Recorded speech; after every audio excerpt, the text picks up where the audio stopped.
Estamos en vivo. Sí. Bueno, pues muy buenas tardes. El Grupo Latinoamericano de Formación de Ingenieros desde la Matemática Educativa les da la más cordial bienvenida a esta nuestra sesión número 9, donde tenemos el agrado de contar con la presencia del doctor Alberto Camacho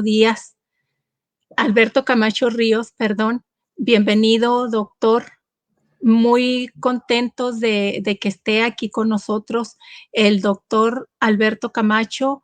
Él es parte de nuestro grupo y bueno, él es uno de los iniciadores de este grupo y tenemos hoy la celebración, ¿verdad?, dentro del marco del Día Internacional de las Matemáticas, que cada año se celebra a partir del año pasado. Anteriormente se celebraba como el Día de Pi, el 14 de marzo, 3.14.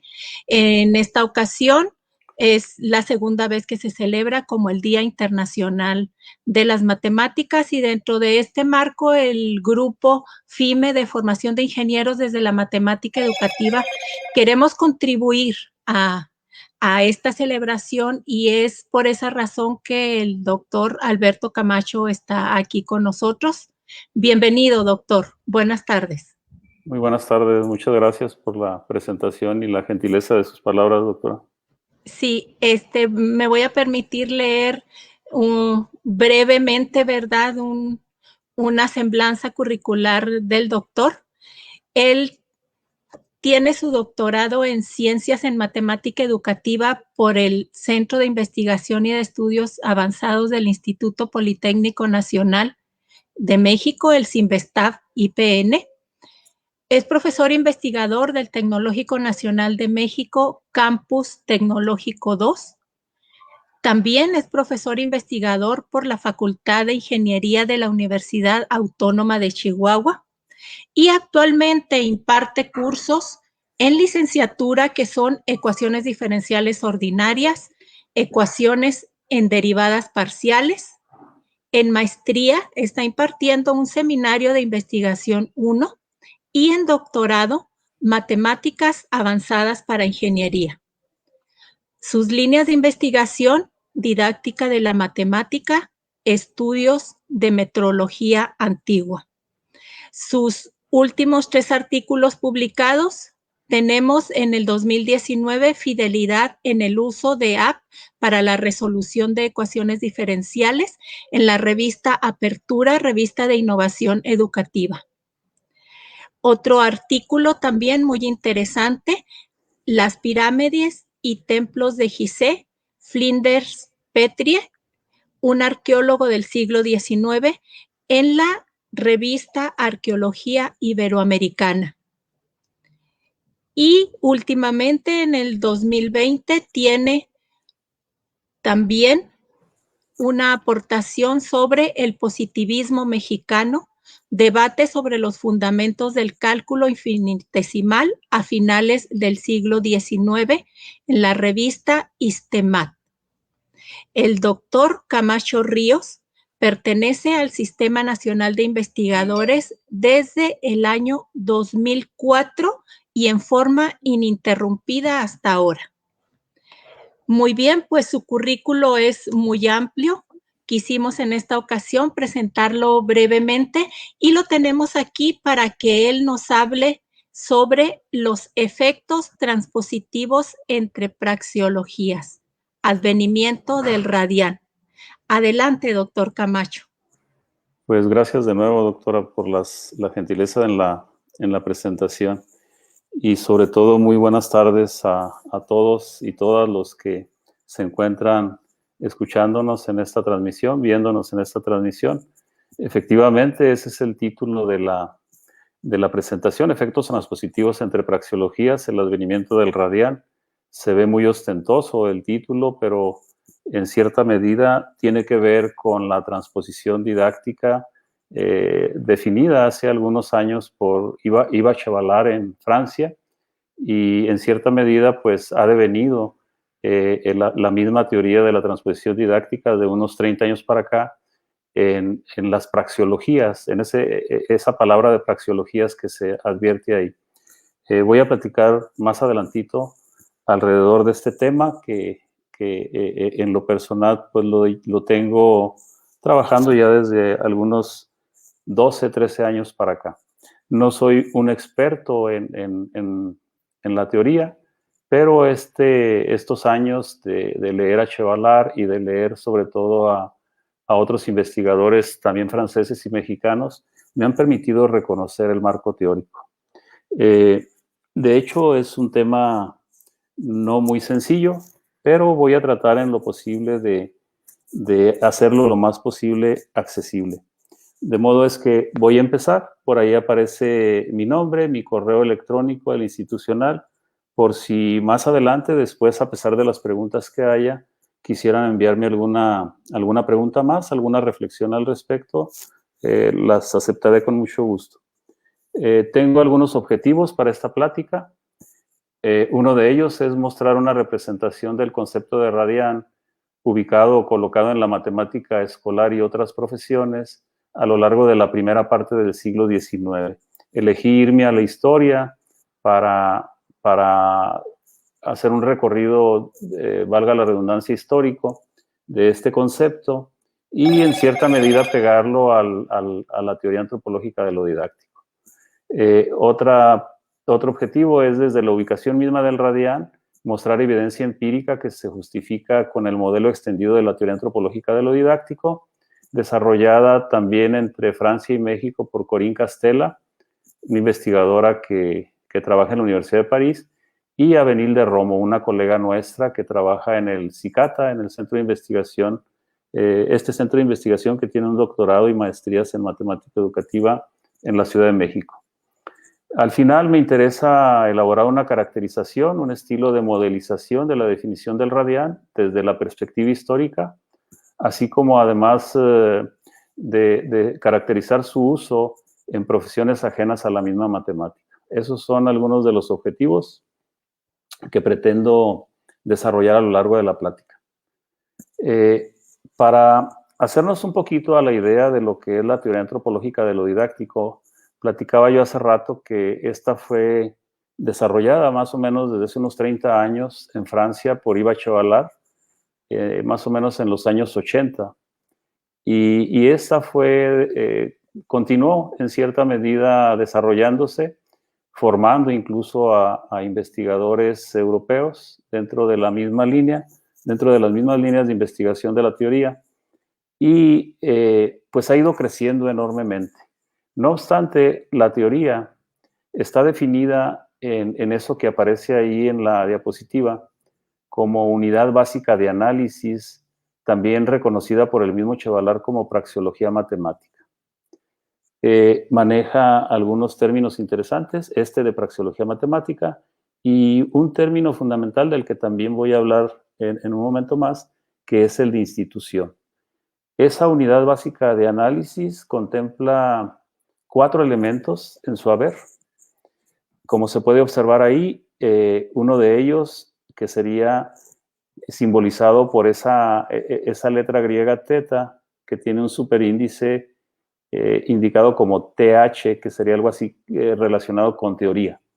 Ese es reconocido por Chevalar como una tecnología. Esto obviamente que tiene que ver con la enseñanza de la matemática, tiene que ver con la actividad que se desarrolla en el salón de clases, en tanto la enseñanza misma de ciertos conceptos. Entonces, una tecnología en este sentido viene siendo, según lo enfatiza Chevalar en sus obras, pues un teorema, por ejemplo, esa es una tecnología, un axioma, una definición, etc. Todos estos son tecnologías. Tecnologías que se utilizan cotidianamente en el salón de clase, pero habría que aclararlo que en el salón de clase donde la matemática se enseña de manera muy formal y un tanto rigurosa, como lo es en Francia y en Europa en sí. O sea, no tanto donde se utilicen algunas cuestiones ajenas a ese rigor en la enseñanza de la matemática. En consecuencia, Cuando se habla de una tecnología, se habla de teoremas formales, de definiciones rigurosas, de axiomas, etc. Según Chevallard, de las tecnologías o de los teoremas mismos, lo voy a generalizar este concepto de tecnología en los teoremas, se desprenden técnicas de la matemática. Es complejo para un estudiante desprender las técnicas de los teoremas. Sin embargo, en los teoremas mismos aparecen esas técnicas que están ahí simbolizadas por una letra griega tau. Con esas técnicas, de acuerdo a como lo menciona el autor, es posible resolver problemas, actividades, proyectos o tareas que se proponga a los estudiantes en el salón de clase. Finalmente, esos tres elementos están soportados por un marco teórico simbolizado por esa última de las letras griegas que aparece ahí. Si hablamos, por ejemplo, de un concepto en torno a un teorema, no sé, pudiera ser un límite, un teorema determinado por un límite, estaríamos diciendo que el marco teórico pudiera ubicarse en el análisis real, por ejemplo. Y de ese límite se pudieran desprender algunas técnicas de la matemática, como intentaré mostrarlo más adelante con los ejemplos del radián que veremos enseguida. Esto es de manera muy general la definición de Chevallard alrededor de lo que es una praxeología matemática. Eso en sí es una praxeología matemática, el contenido que integran esos cuatro elementos. De modo es que lo que intenta Chevallard con esta praxeología es en cierta medida hacer una caracterización de la actividad de enseñanza de conceptos de la matemática a través de estos cuatro elementos. Más adelante con los ejemplos espero yo que quede algo más claro. Bien, en sí esto sigue muy vigente, estas ideas son las que soportan este marco teórico. Sin embargo, esa rigidez en los conceptos no permite que ciertos conceptos que él mismo llama muy folclóricos, o sea, que no se acercan al rigor de la matemática y su enseñanza en este contexto, queden fuera de la caracterización que él intenta. Uno de ellos, o sea, un concepto de ellos, o varios conceptos de ellos, fueron encontrados por Corinne Castella, que trabaja, decía hace rato yo, allá en la Universidad de París, y por nuestra Avenilde Romo Vázquez, nuestra colega de aquí de México, Avenilde Romo Vázquez. ¿Qué encontraron ellas? Pues encontraron en la época en que Avenilde estaba desarrollando su tesis de doctorado por allá en París, trabajando con la idea de la teoría antropológica de lo didáctico, encontraron irregularidades en ciertos conceptos muy folclóricos que no entraban en la teoría antropológica de lo didáctico, o sea, que no se podían caracterizar desde la perspectiva misma de la teoría. Un ejemplo de ellos es uno que ambas muestran en la tesis de Avenilde, que es el método de integración por partes, pero una técnica que se desprende de ese método, que viene siendo, algunos autores le llaman el método de la galera, y es muy utilizado cotidianamente en el salón de clase en diversos cursos donde aparecen integraciones. El método, algunos lo conocen como el método de la galera, tiene que ver, por ejemplo, cuando en el producto de dos funciones que haya que integrar aparece una función algebraica de un cierto grado, por ejemplo, x cuarta multiplicado por un seno, ¿no? Cuya integral, pues lo que hacemos con los estudiantes es enseñárselas de modo que le ponemos u al término algebraico y lo derivamos hasta agotarlo. Y db sería el otro término, por ejemplo, seno de 3x, no sé, el cual se integra hasta la altura de la agotación o de haber agotado el término algebraico.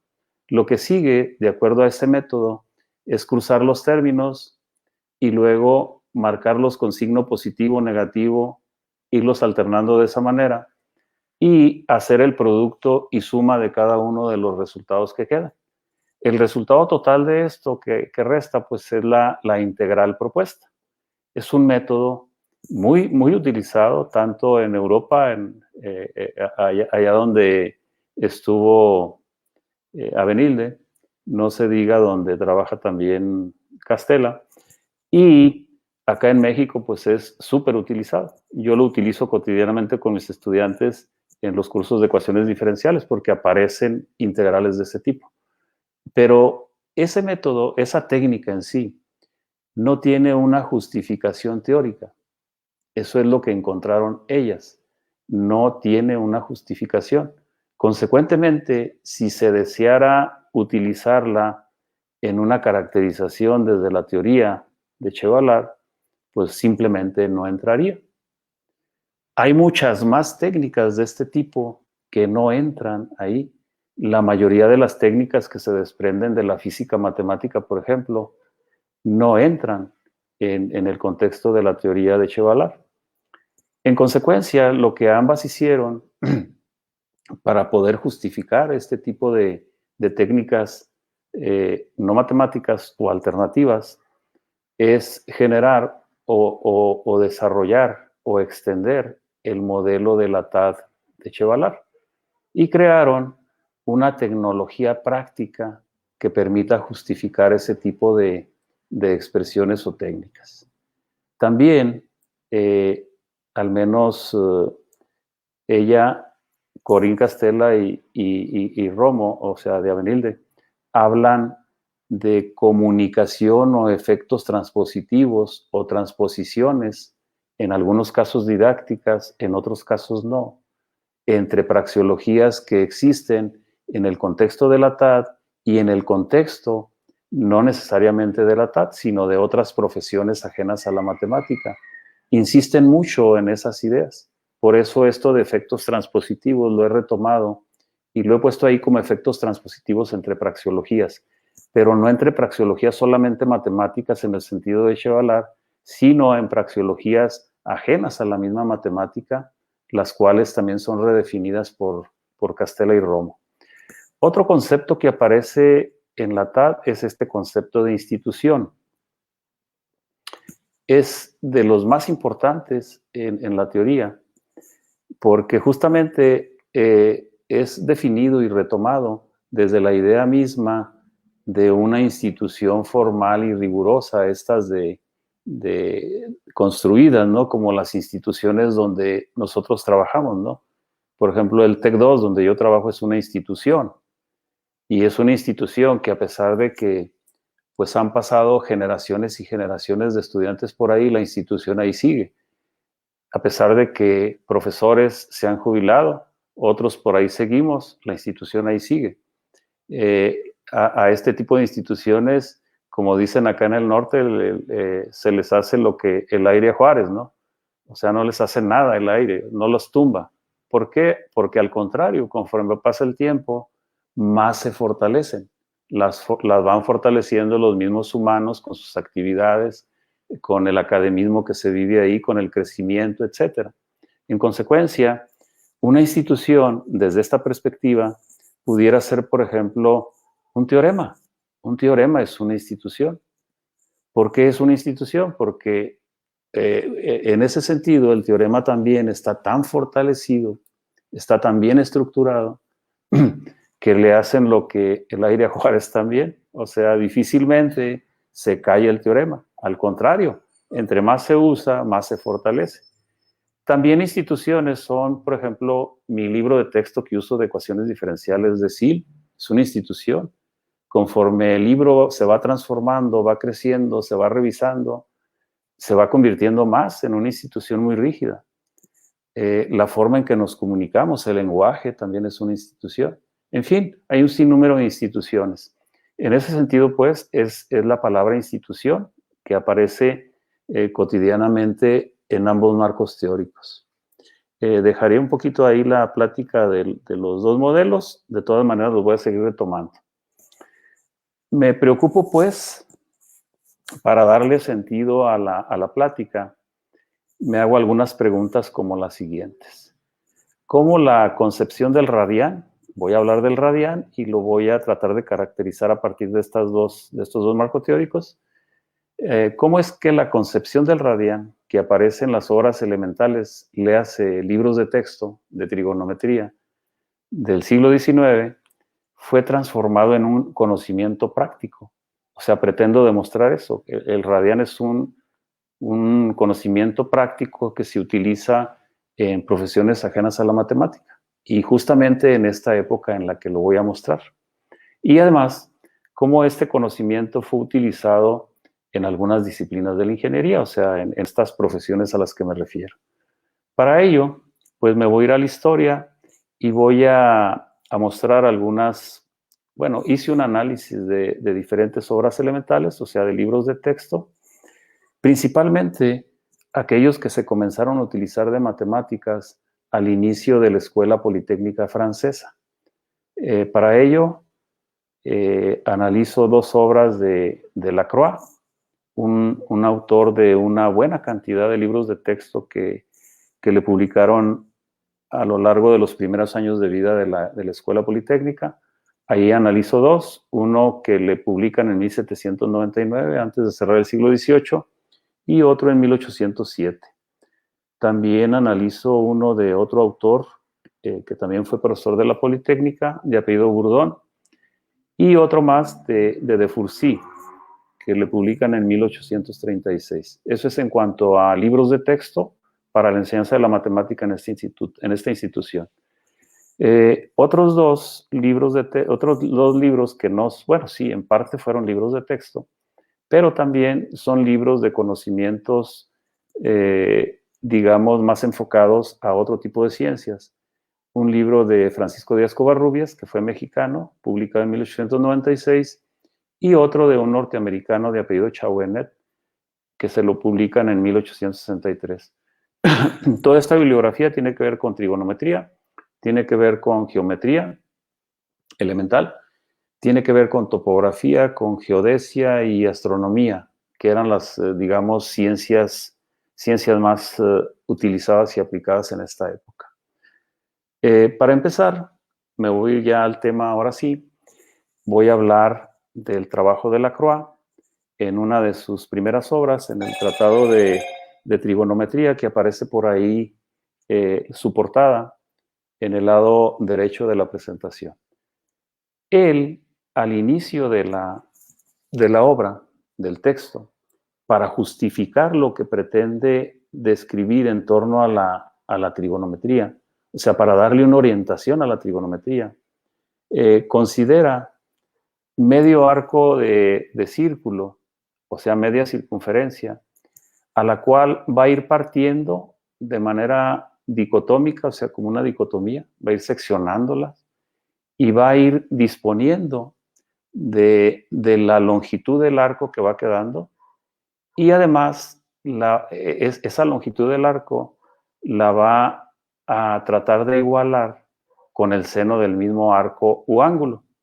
Así se arranca con la mitad del arco, que dice que es un medio de pi, considerando además que pues pi está dado en radianes, aunque en esa época no se concebía como tal, no se le llamaba radián, simplemente es medio pi la primera parte de la partición de la circunferencia, y considera también que el radio de esa circunferencia es unitario. Hace una siguiente partición, de suerte que lo que le va a quedar pues es la mitad de ese ángulo. Si ese era ¿de qué sería? De 45 grados, el siguiente va a ser de 22.5. No, perdón, ahí todavía está el de 45 y lo considera que determina el seno del mismo arco y lo considera como de 0.7071, que coincide con el coseno también del mismo. Enseguida hace otra partición que sería para un ángulo de 22.5, de suerte que la longitud del arco pues sería también como, ¿qué sería? Como un octavo de pi, de suerte que el seno de ese arco pues aparece ahí como 0.3826, etc.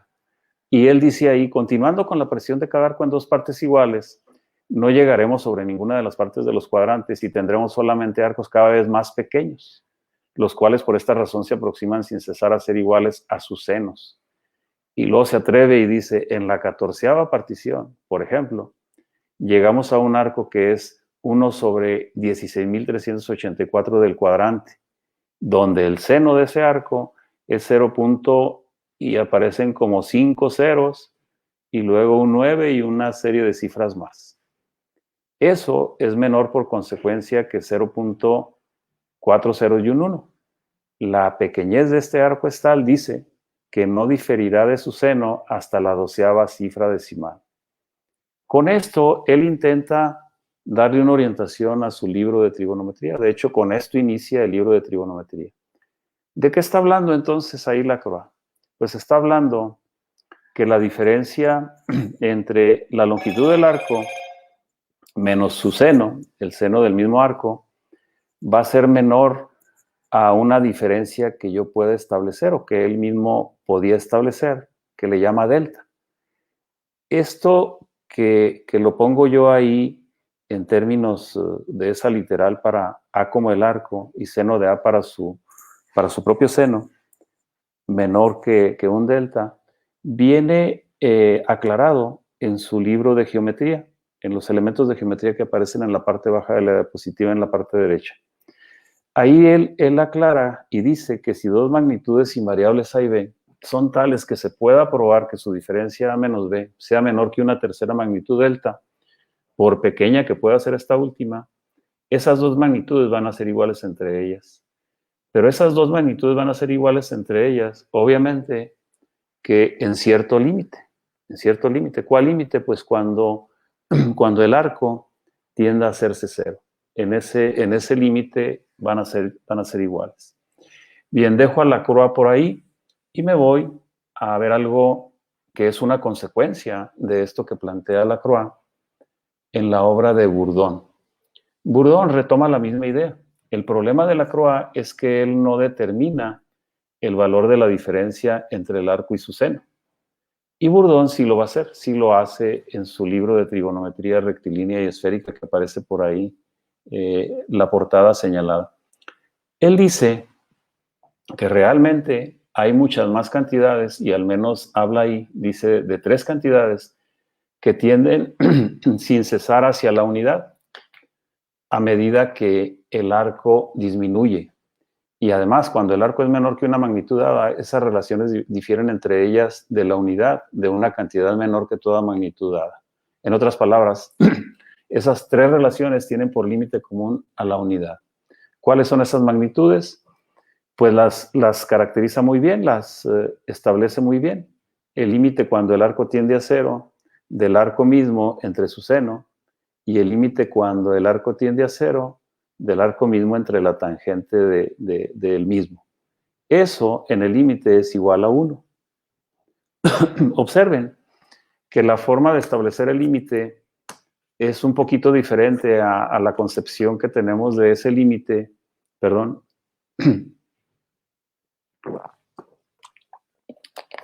En la actualidad, por ejemplo, en los cursos de cálculo diferencial, el límite es al contrario. El límite dice, el límite cuando sería algo así parafraseándolo como cuando el arco tiende a 0 del seno del arco entre el arco. Eso es igual a 1. Así lo concebimos nosotros en la actualidad. Sin embargo, en todos los discursos que aparecen en estos libros de trigonometría de esta época, el límite se muestra de esta manera. Ok, con estas ideas lo que hace Bourdon es quitar el concepto de límite de ahí y irse a la aproximación que queda. En ese sentido, establece que la tangente 1/2 del ángulo va a ser como 1/2 del arco. O sea, si quitamos el límite, diríamos que A entre seno de A es aproximadamente 1. En consecuencia, él lo que hace es usar esa idea y dice tangente 1/2 de A es mayor que 1/2 de A. O sea, la tangente 1/2 del arco es como 1/2 del arco.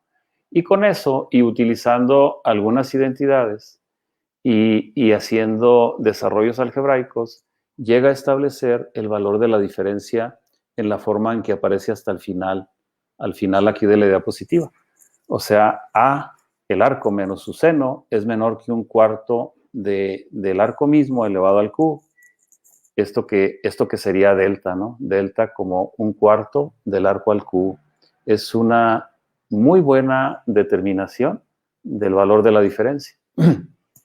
Pero ¿qué tiene que ver todo esto, ¿no? En torno a los mismos libros de trigonometría, a la formalización de los libros. Pues tiene que ver mucho. Veamos otra propuesta.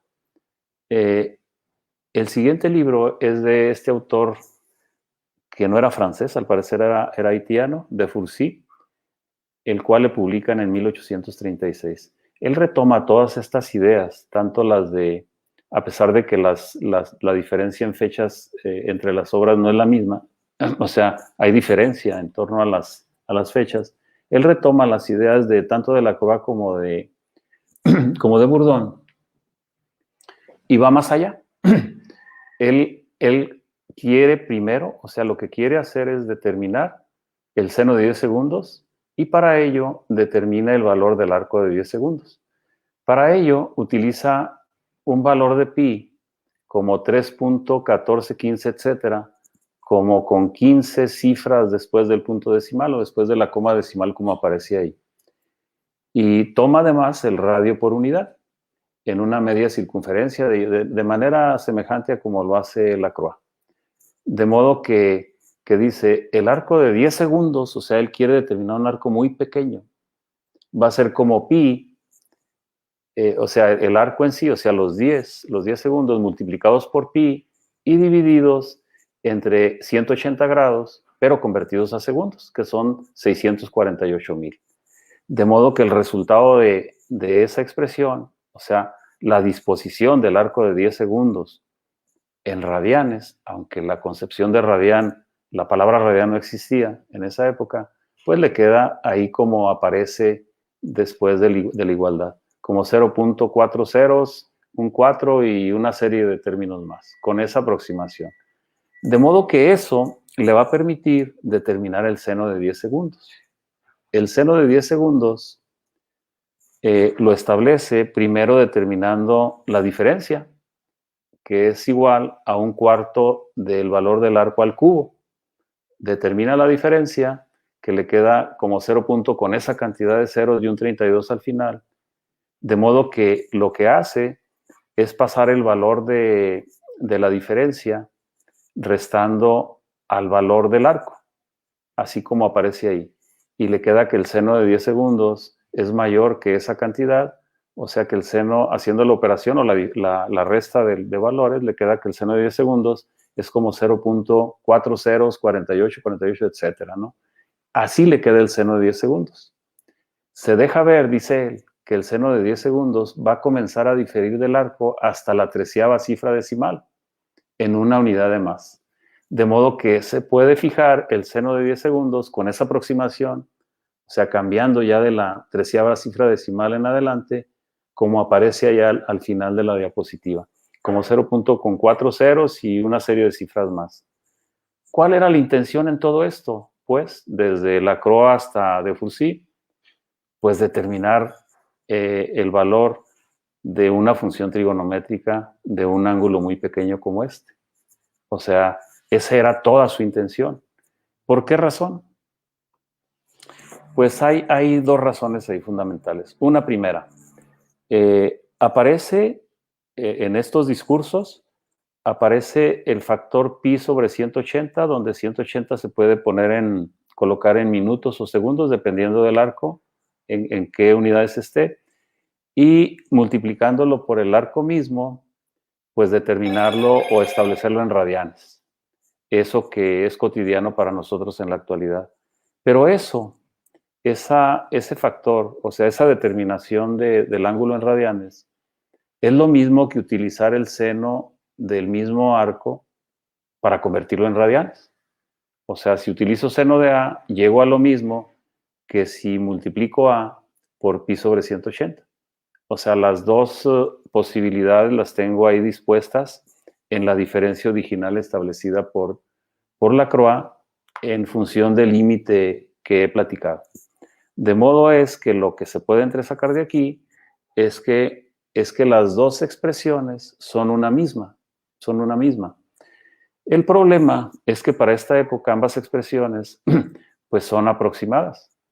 No hay una definición todavía del valor de pi bien definida, o sea, se utilizan valores de pi en algunos casos con 15 cifras, en otros casos con menos, de suerte que tomándolo como factor para hacer la conversión de un ángulo en grados a radianes, pues el resultado queda aproximado. Lo mismo ocurre con el seno del ángulo. Al utilizarlo, el seno del arco, pues lo que pasa es que es un valor solamente aproximado. Sin embargo, al establecer el seno del ángulo de esta manera, pues ello permite establecer a la vez, o sea, construir tablas trigonométricas que en esa época pues todavía eran muy débiles en su definición. De modo que esa era toda la importancia en las tres obras, establecer el seno del ángulo para construir unas tablas trigonométricas lo más precisas posibles. Ok, ahí me voy a quedar, ahí voy a dejar esa parte del análisis de obras elementales de matemáticas en esta institución, en la Politécnica, y me voy a ir a dejar ver el análisis de obras elementales de ciencias en la ingeniería o en estas profesiones ajenas a la matemática.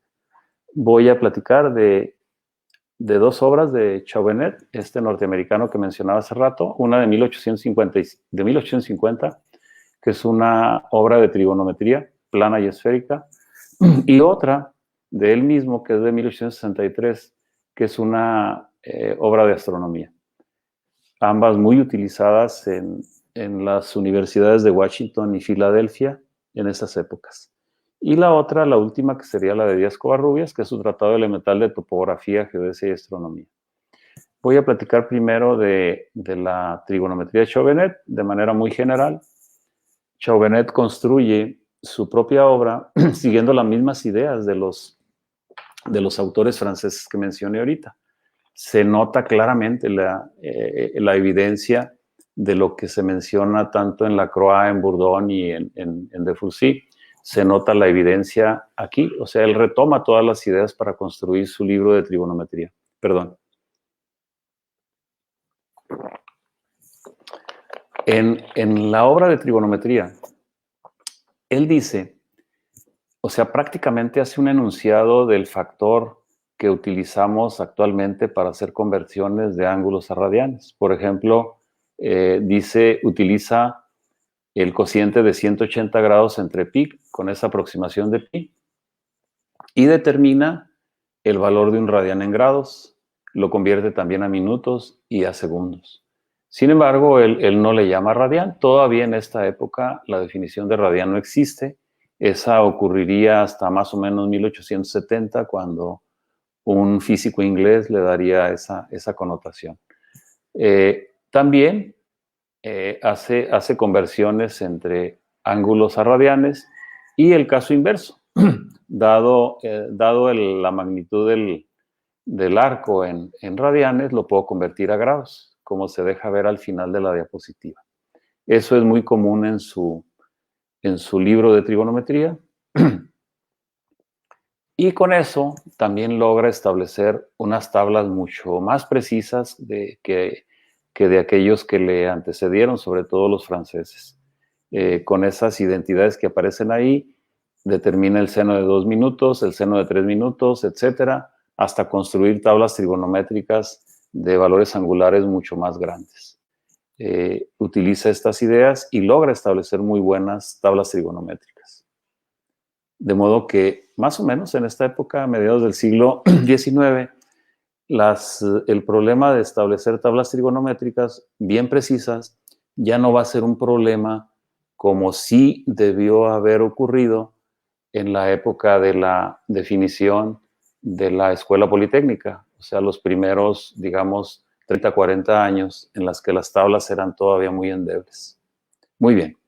Veamos cuál es el trabajo de Díaz Covarrubias. ¿Qué hace Díaz Covarrubias en su obra y por qué lo retomo yo aquí? Díaz Covarrubias desarrolla su libro con muchas de las ideas que he mencionado anteriormente, principalmente retoma las ideas de Chauvenet, o sea, conoce muy bien los libros de Chauvenet, que eran norteamericanos, y se hace de sus ideas. Eh, para dar una definición a su libro de topografía, geodesia y astronomía, él intenta al inicio de su obra establecer, bueno, debo aclarar primero, ¿no? Que la topografía y la geodesia son dos disciplinas con las cuales se hacen mediciones topográficas y geodésicas sobre la misma superficie de la Tierra. En el caso de la topografía, se considera que las mediciones se realizan sobre un plano, o sea, no se considera la curvatura de la Tierra como sí lo hace la geodesia. En consecuencia, son dos disciplinas que se complementan, son complementarias en sí. Lo que le preocupa a Díaz Covarrubias para la escritura de su obra, o sea, de esta obra, es dejar ver cuál es el alcance de la topografía y cuál es el alcance de la geodesia. Es decir, en qué momento utilizo la topografía o en qué momento en los levantamientos de las mediciones utilizo la geodesia. Entonces, para ello, considera a la geodesia en tanto la curvatura de la Tierra como aparece ahí en la figura. Hay un arco que es un arco de círculo que está descrito como A minúscula, B minúscula. Y para la topografía la caracteriza con una recta plana, que viene siendo la tangente donde se tocan tanto la curva como la propia tangente en un punto O. El círculo pues está determinado por un radio que viene siendo el radio de la Tierra, el cual es conocido, es una constante. Y sobre el arco está subtendido por un ángulo C, que está ahí definido como A'B'.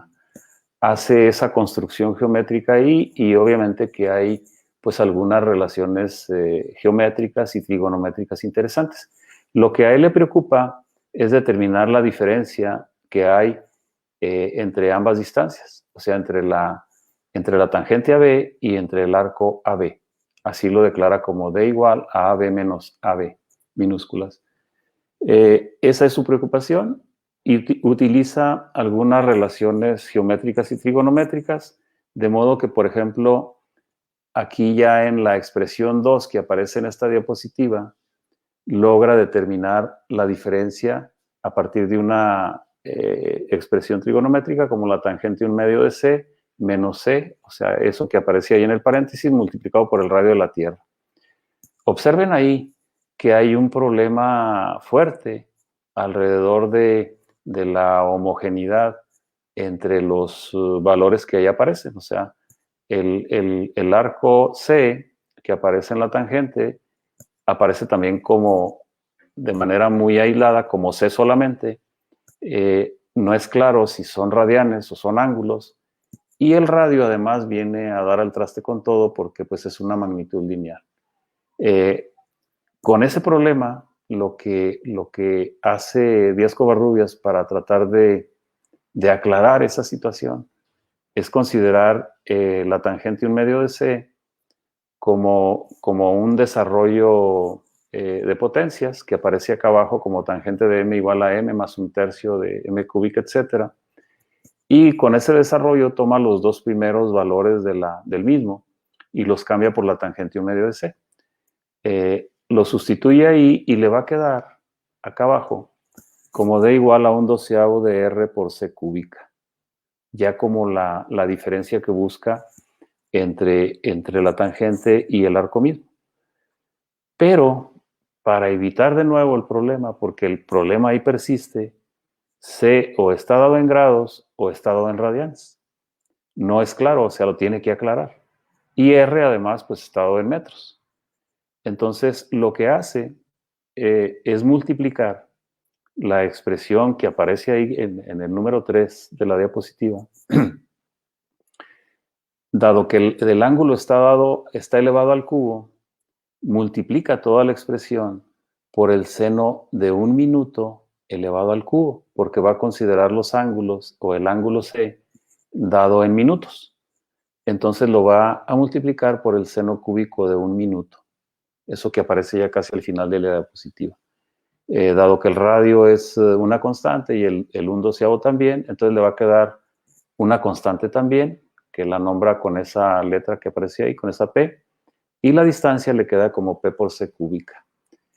En consecuencia, una manera de expresar el ángulo en radianes es multiplicarla por el seno de 1 minuto al cubo, en este caso, o del seno de 1 minuto, bastaría, ¿no? Con eso salva la situación de establecer el ángulo en radianes. Bien. Incluso, dice, por ejemplo, si yo tengo un arco de 30 minutos, que es como lo utiliza para llegar a establecer la diferencia, pues para convertirlo en radianes lo multiplico por el seno de 1 minuto.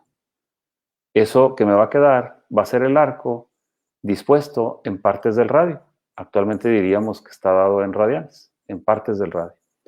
Chauvenet, el autor de ese libro de astronomía también, utiliza la misma idea para determinar la declinación de un astro, o sea, la diferencia de declinaciones de un astro, que obtiene que en primera instancia, en esta expresión que aparece ahí abajo, está determinada en radianes y la va a convertir a grados. Para convertirla a grados, divide cada uno de los sumandos entre seno de 1 segundo, porque el arco está dado en radianes, está dado en segundos, perdón. Entonces divide por el seno de 1 segundo ambos sumandos para hacer la conversión del ángulo a grados, o sea, es la operación inversa. Ahí dejo esa parte de la presentación y me voy a la parte final con la que intentaré caracterizar todos estos conocimientos que aparecieron en la presentación a través de la teoría antropológica de lo didáctico primero y después con la teoría, con la extensión que hizo Castelli Romo de la misma.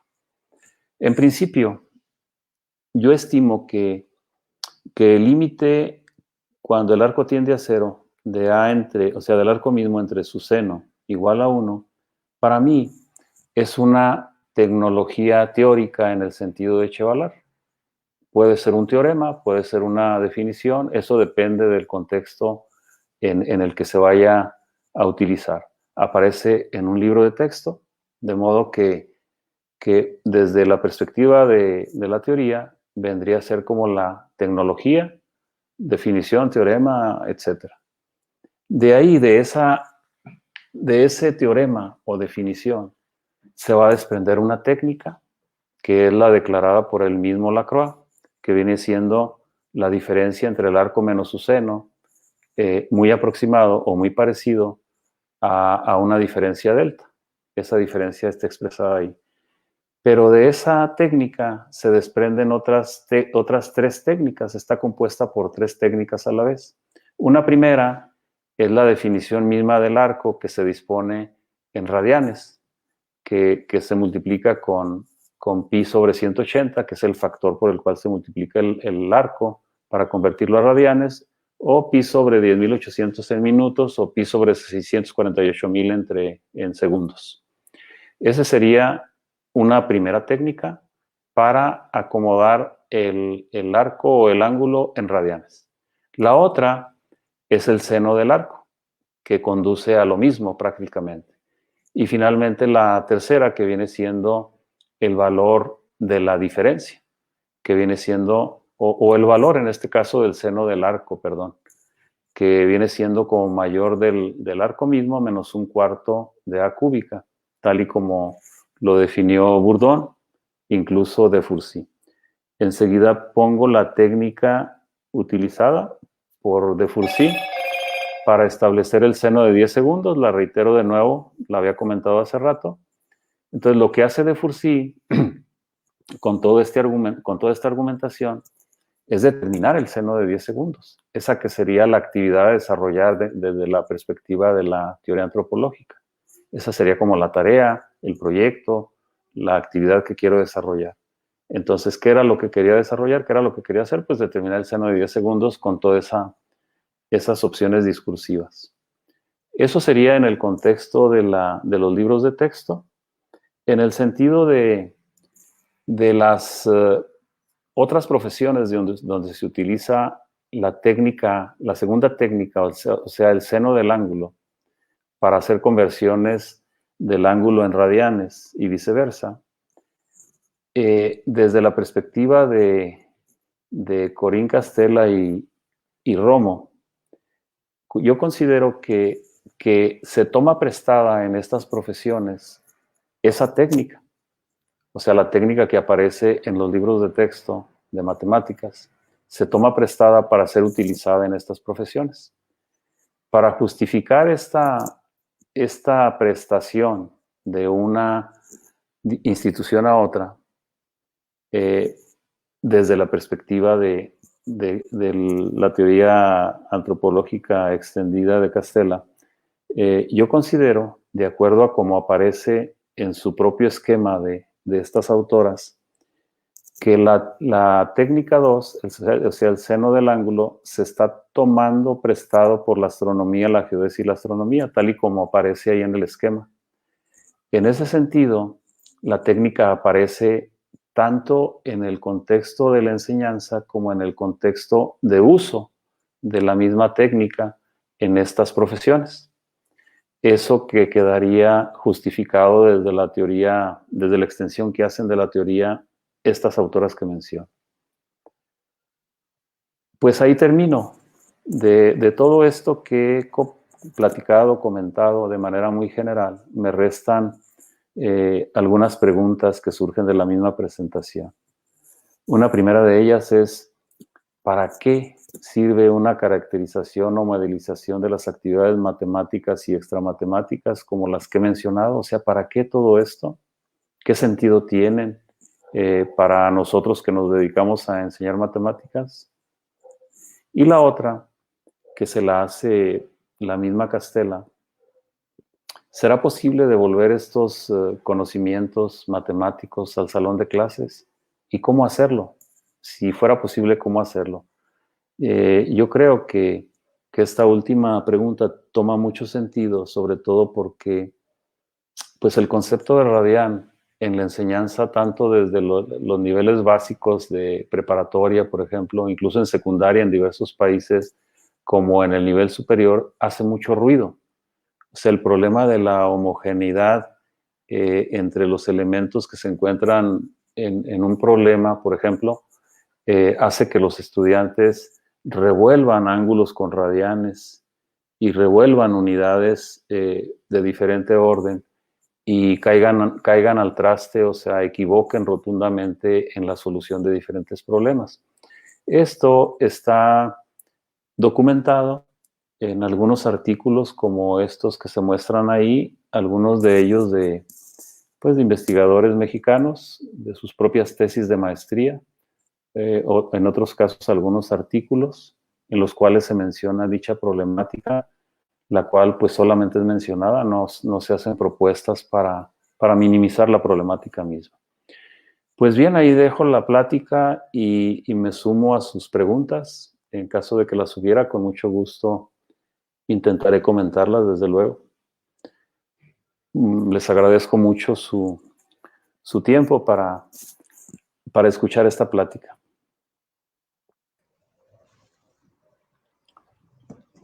Sí, pues muchas gracias, doctor Alberto Camacho. Muy interesante toda su explicación. Antes de comenzar con las preguntas del público, a mí me gustaría retomar la parte de la propuesta. La propuesta dice institución, tecnología, teorema, técnica, tarea. Precisamente, ¿cómo podemos llevarlo al aula? Y usted que trabaja en diferentes niveles, o sea, trabaja con chicos de licenciatura, de alguna ingeniería, luego con los de maestría, con los de doctorado, ¿qué diferencias de propuestas tiene usted? ¿Qué propuestas diferentes para llevarlo al aula en cada uno de estos niveles? Desde la perspectiva de las praxeologías, desde la teoría antropológica, ¿a eso se refiere? Sí, sí, desde esa perspectiva. Yo sé que usted en sus grupos de ingeniería inclusive ha trabajado esta parte, ¿verdad? O sea, ¿Cómo la aceptan los chicos? ¿Cómo la han llevado? Para ellos es difícil entender qué es una teoría, qué es una técnica, qué es una tarea o cómo lo ven ellos. bueno, yo antes que ellos lo veo de una forma, de una manera muy Sí. compleja, ¿no? Ajá. Lo primero sería hacer una caracterización de un cierto conocimiento que quiero enseñar en el salón de clase. Esto que es muy cotidiano ya en Europa, en Francia, en España, donde muchos de los investigadores españoles se formaron con Chevalar, han hecho crecer la teoría enorme. Y ellos sí se preocupan por esto que usted menciona. O sea, ellos sí realizan modelizaciones, caracterizaciones de la enseñanza con una única finalidad. Yo lo dejé como una pregunta abierta al final, ¿no? O sea, ¿para qué una caracterización o modelización de este tipo de actividades? Tiene un porqué, obviamente que hay un porqué. No es solamente una ocurrencia, ¿no? De Chevalar. El interés se encuentra en que si logro hacer una caracterización de una actividad como esta para el salón de clases, o sea, si caracterizo, modelizo la enseñanza, tendría la oportunidad de elaborar diseños de situaciones que me permitan todavía mejorar más esa enseñanza. O sea, llevarla al extremo de, de aplicar el diseño de la situación en clases para mejorar la misma enseñanza de ciertos conceptos. Entonces tiene toda una finalidad. Primero es esta caracterización, esta modelización, emblocar toda la actividad en las 4 componentes y de ahí irme a lo que sigue, que sería el diseño de una situación que me permita mejorar la enseñanza. En ese sentido, bueno, la otra pregunta pues es difícil de contestar. ¿Sería posible devolver esto al salón de clases? Es difícil, sí, sí lo es. Pero la finalidad misma de la caracterización va en esa dirección, del diseño de situaciones didácticas que permitan mejorar la enseñanza. Y sobre todo, hacer énfasis ahí donde los conceptos que se enseñan pues me causan mucho ruido, como es el caso del radiano, obviamente. No sé si eso conteste su pregunta.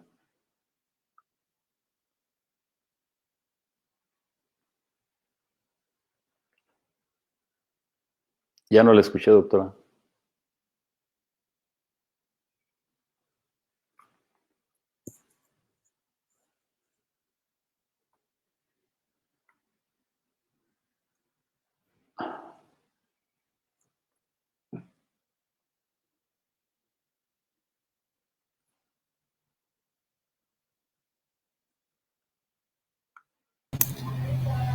Parece que hubo un pequeño problema de conectividad de parte de la doctora Ivonne.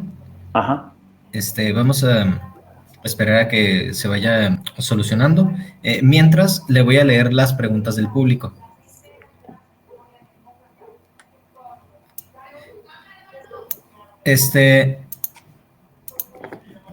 Listo.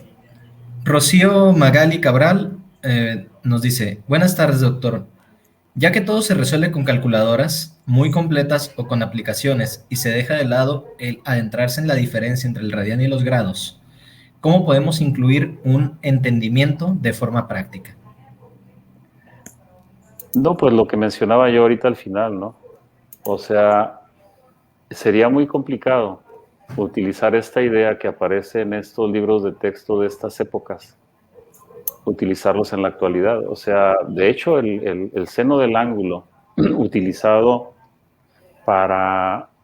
como un factor para cambiar de ángulos a radianes se utilizó en esas épocas. Y es una expresión que se pierde, ¿no? en la historia. Yo mismo me sorprendí cuando lo encontré, no lo conocía. Y lo curioso es que fue muy utilizado en otras profesiones, en otras áreas de la ciencia. Entonces, retomarlo como para con ello intentar enseñar en los diferentes niveles estos factores se me hace muy complejo en lo inmediato, ¿no? Obviamente que lo que estoy haciendo yo es recuperar todo ello primero, caracterizarlo a través de estos marcos teóricos, y si deseara ir más allá, pues sería intentar hacer algunos diseños y probar su posible utilidad, ¿no?, en el salón de clases, lo cual, pues de principio no es tan sencillo. Entonces, sí tengo elementos, esa es la ventaja que tengo más elementos como para utilizarlos en el salón de clase, pero pues tengo que trabajar más, ¿no?, todavía, para el diseño de situaciones, experimentarlas, etcétera, etcétera. Sí, gracias por la respuesta y una disculpa. Tuve problemas de conexión. Sí, sin duda, ¿verdad? Es un tema muy interesante. Los chicos tienen problemas cuando se les pide que pasen los ángulos y siempre preguntan, ¿en radianes o en grados? Incluso aún teniendo la calculadora, ¿verdad? Hay algunos problemas. ¿Cómo ha visto usted esta parte en cuanto al cambio de expresiones de radianes a grados? Y si esto pudiese ayudar en algo o es un estudio diferente. Bueno, son dos preguntas. La primera, el semestre pasado, al cerrar el semestre, yo terminé mis cursos, y por ahí me escribieron unos estudiantes de otra escuela de aquí, del lugar donde vivo. Eran estudiantes también de licenciatura, y al igual que mis estudiantes llevan sus cursos en línea. Ellos me enviaron un correo primero preguntándome si les podía ayudar a revisar un problema que les había dejado su profesora. Y les dije que claro que sí, ya no tenía yo clases, y pues como sea lo reviso, y porque el problema es que el mismo problema se los había puesto mal, estaba mal. El problema era un problema muy, muy elaborado, o sea, muy enriquecedor, porque tenía conocimientos de diferentes disciplinas, y se trataba algo así como de un circuito, ¿no? En el cual, para resolver el problema que se les planteaba, la pregunta que se les planteaba, tenían que integrar y además utilizar ángulos, radianes, etcétera, hacer conversiones y llegar al resultado que les pedía. Yo le di una leída a todo el documento, me gustó el problema, dije, está muy bonito, así como para un examen final, está muy bonito, así como se los dejaron a ellos. Y lo que observé es que al final hicieron una revoltura, ¿no?, de grados, radianes y unidades, y otro tipo de unidades físicas que utilizaban. Entonces ahí fue donde se equivocaron. Se equivocaron en la conversión y revolvieron, pues, grados y radianes en el resultado calculado al final. Eso hizo que el resultado, pues, estuviera mal. Yo nada más les dije que se fijaran en eso, yo no les resolví nada, ¿no? Fue algo que les comenté. Pero sí, eso es muy común. Incluso estos últimos artículos que menciono al final, se enfatiza esto que estoy comentando. O sea, el problema de la homogeneidad en las magnitudes involucradas en los problemas, se lo pasan por alto los estudiantes. Ese es el problema principal, lo que estos autores, por ejemplo, llaman la transición grados, radianes reales, números reales, es justamente el problema. A eso algunos le llaman un obstáculo didáctico, etcétera, ¿no? Es un problema muy grave, no solamente en México, incluso en otros países. En consecuencia, yo diría, tratando de responderle la siguiente pregunta, que el trabajo que yo he desarrollado, digamos que es un análisis histórico que caracteriza muy bien y que encuentra una vista diferente del concepto de radian. O sea, tengo elementos suficientes ahora sí como para intentar elaborar un diseño de situación para evadir esta problemática. Pero ese es un trabajo aparte, obviamente, ¿no? Es un trabajo que se tendría que comenzar y retomar toda esta experiencia. Yo creo que el trabajo que he presentado es valioso en ese sentido, porque sería parte de un diseño que vendría más adelante. Sí, claro, es parte del análisis preliminar que, bueno, yo no lo veo tan preliminar, ¿verdad? Es un estudio bastante profundo el que usted ha estado realizando acerca de esto, pero le serviría para hacer alguna propuesta. ¿Ha pensado en qué sentido iría la propuesta? La verdad no lo he pensado. He leído estos documentos que mostré al final de la presentación. Algunas son tesis de maestría, otros son artículos de investigación. Hay muchos más, estos son solamente unos cuantos, y todos coinciden en la problemática. Todos hablan de la misma problemática, pero el problema es que nadie hace una propuesta.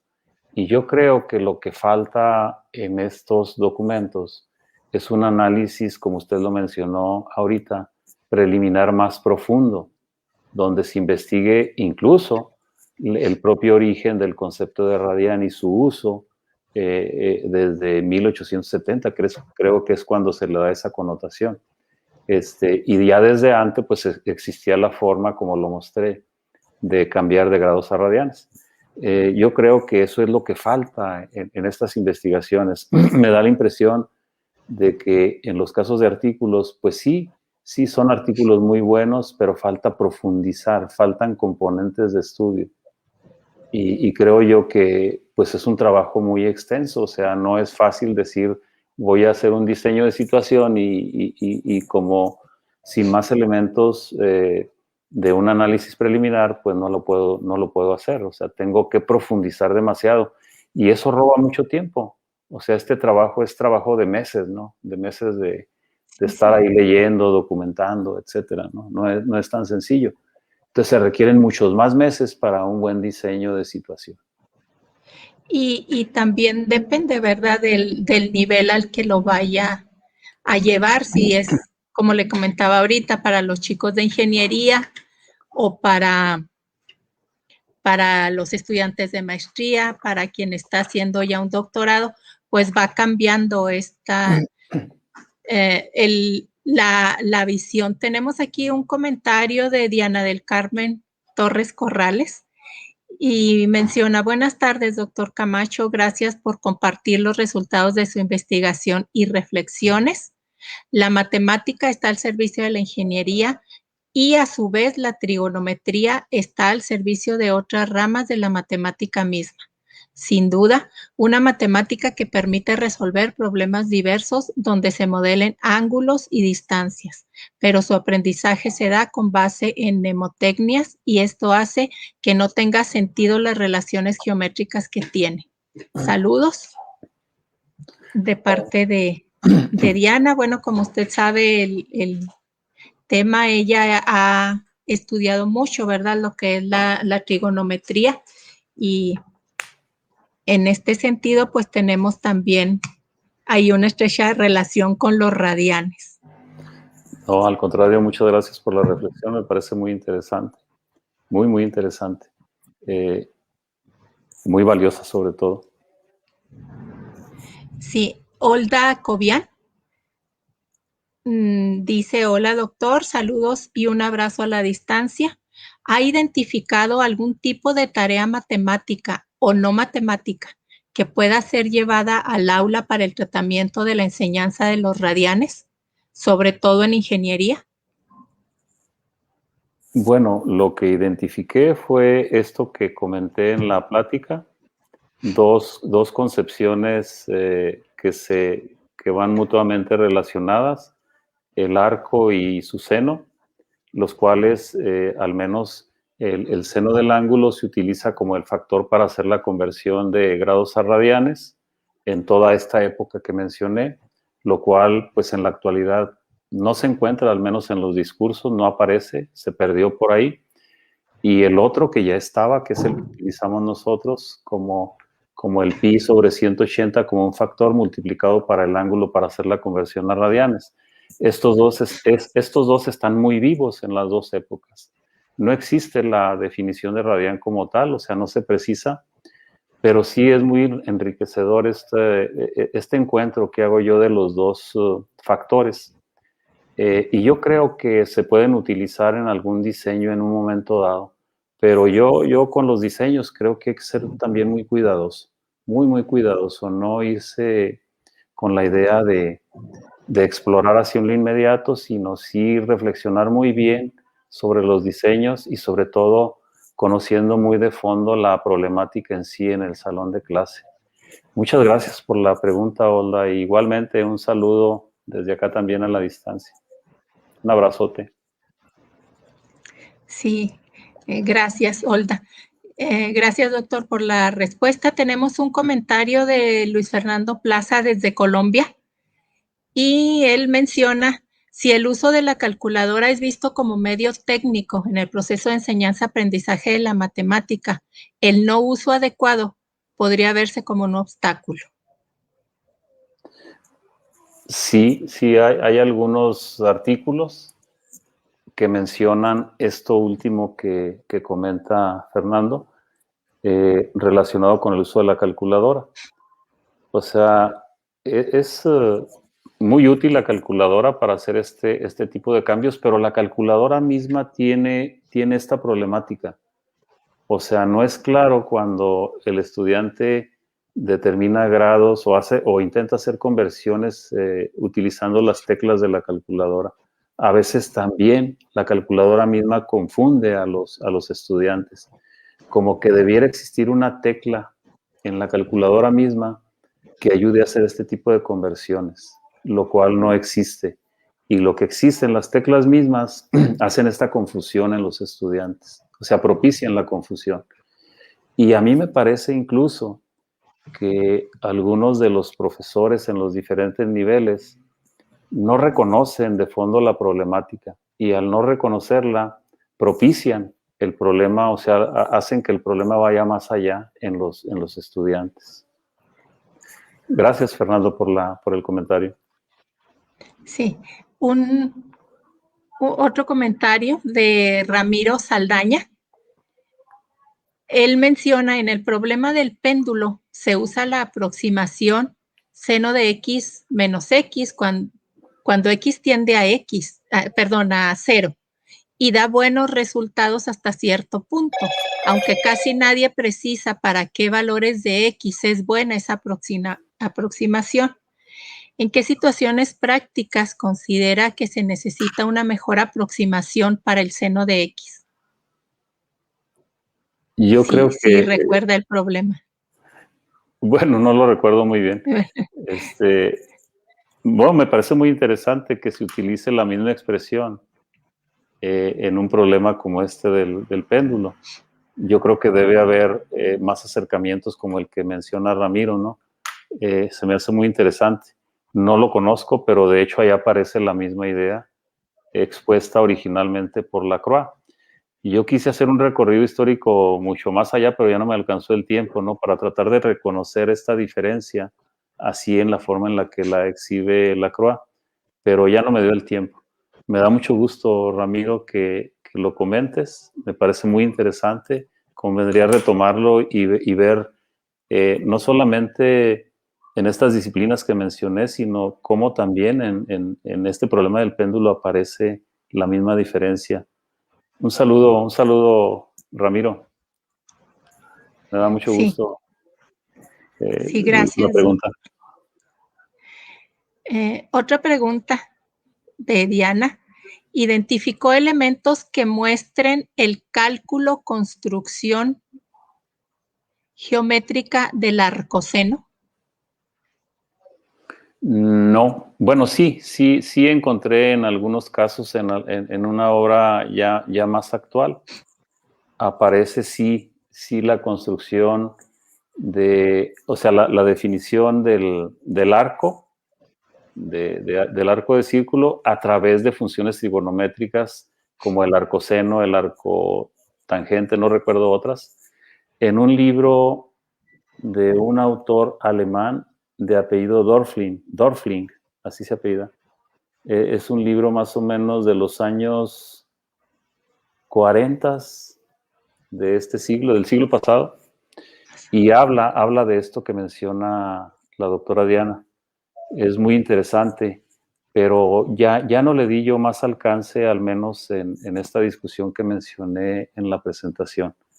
Pero sí lo ubiqué, sí encontré esa parte, lo cual me parece muy, muy acertado y muy interesante, misma que se puede explotar desde esta perspectiva que mencionamos en el salón de clases. Me parece muy buena la pregunta, doctora. Gracias. Muy buena la reflexión y la pregunta. Sí, bueno, pues si no hay más preguntas, ya estamos sobre el tiempo, ¿verdad? Si desea agregar algo más, doctor, antes de terminar. No tengo más que agregar, al contrario, mi agradecimiento a todos ustedes que se dieron a la tarea de coordinar esta presentación, darle las gracias a usted, doctora, al doctor Eduardo también, por su apoyo y su participación para que esto diera lugar, y un saludo sobre todo a la doctora Ruth Rodríguez, que pues en cierta medida es nuestra líder de grupo, por habernos permitido participar con esta presentación. Gracias a todos los colegas que participaron, a todos los que estuvieron ahí detrás escuchando y en cierta medida haciendo comentarios también al respecto. Muy amables, muchas gracias a todos y buenas tardes. Sí, doctor, mire, le tenemos también un reconocimiento, ¿verdad? Que le haremos llegar hasta su correo, y me voy a permitir leerlo. El Grupo de Investigación Latinoamericano, Formación de Ingenieros desde la Matemática Educativa, otorga el presente reconocimiento a doctor Alberto Camacho Ríos por su participación como ponente de la conferencia Efectos transpositivos entre praxeologías, advenimiento del radial, durante el 9º seminario en línea a través de nuestra página de Facebook, @FIME 2014, celebrado el 10 de marzo del año 2021, y firman Ruth Rodríguez y una servidora. Le agradecemos, doctor, de verdad que nos haya presentado este tema tan interesante, y estamos seguras de que próximamente lo tendremos con la siguiente parte de esto o con algo que usted esté investigando. Con mucho gusto, desde luego, con mucho gusto, y muchísimas gracias por el reconocimiento.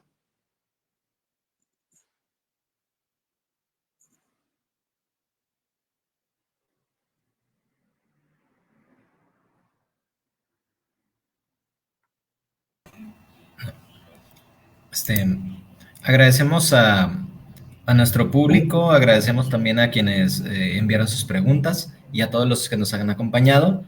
Queremos comentarles que sigue abierta la convocatoria para la publicación del libro de Mujeres en Ingeniería. Todavía quedan 11 días para el cierre. Están todas invitadas a mandar sus colaboraciones.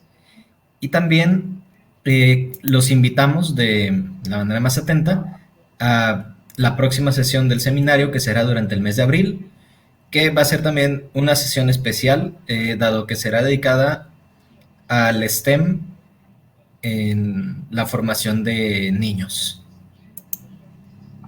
Y contamos con un invitado para este tema.